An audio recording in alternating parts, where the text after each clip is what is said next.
Hello students, আমি Nitish sir জ্ঞানজ্যোতি coaching সেন্টারের পক্ষ থেকে তোমাদের প্রত্যেককে জানাই আরো একবার স্বাগত। তো স্টুডেন্টস, আজকে আমি তোমাদের সঙ্গে আলোচনা করব কোচবিহার পঞ্চানন বর্মা ইউনিভার্সিটির অধীনস্থ যে সমস্ত ছাত্রছাত্রীরা যারা ফোর্থ সেমিস্টারে মেজর বাংলা নিয়ে পড়াশোনা করছো তাদের জন্য আজকে মেজর পেপার 5 এর সাজেশন 2026 নিয়ে আলোচনা করব। পার্ট 1 ভিডিও আজকে তোমাদের এই পেপারটিতে রয়েছে ছন্দ, অলংকার এবং কাব্যের রূপরীতি।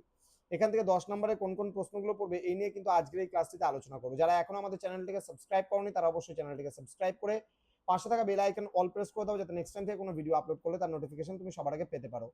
অনলাইনে যারা ভাবছো আমার থেকে নোটস নেবে তারা অবশ্যই যোগাযোগ করো আমাদের অফিসিয়াল নাম্বার 7076398606 নাম্বার অথবা 6295916282 নাম্বার। তোমাদের টোটাল কোর্স ফি 1199 রুপিস রয়েছে, কিন্তু এই মুহূর্তে দাঁড়িয়ে আমরা 50% অফারে দিচ্ছি। মাত্র 599 তোমরা কোচবিহার পঞ্চানন বর্মা ইউনিভার্সিটির সমস্ত কোর্স পেয়ে যাচ্ছ। তো দেরি না করে আজই যোগাযোগ করতে পারো আমাদের সঙ্গে। চলো শুরু করছি আজকের ক্লাসটি। ছন্দ কাকে বলে, কাব্যে ছন্দের প্রয়োজন এবং উপযোগিতা কি, ছন্দের উপাদান কি কি সংক্ষেপে আলোচনা করো। দেন বাংলা ছন্দের পদ্যে প্রধান শ্রেণীবিভাগগুলি কি কি সেগুলির নাম লেখো, একটি করে প্রধান ছন্দরীতির বৈশিষ্ট্য উদাহরণ সহ আলোচনা করো।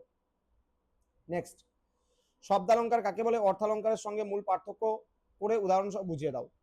প্রধান তিনটি বাংলা ছন্দরীতির মাত্রা গণনা পদ্ধতি দৃষ্টান্ত সহ আলোচনা করো। উপমা অলঙ্কারের সংজ্ঞা এবং বৈশিষ্ট্য আলোচনা করো এবং এর বিভাগগুলি সংক্ষিপ্ত পরিচয় দাও।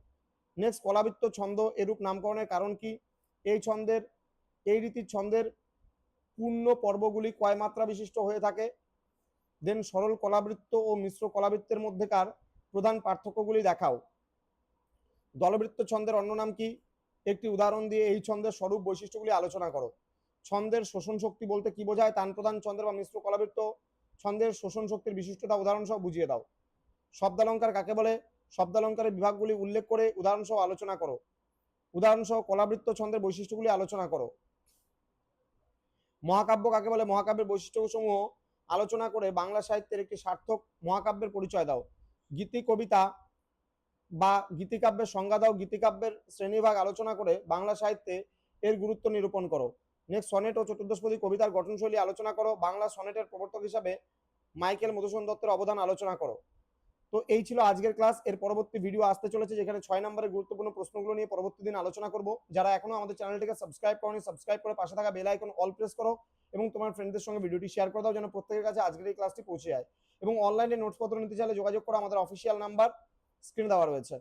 দেখা হচ্ছে খুব তাড়াতাড়ি আরো একটা নতুন ক্লাস নিয়ে। তোমরা প্রত্যেকে ভালো থেকো, সুস্থ থেকো। Thank you so much, thanks for watching after all, thank you.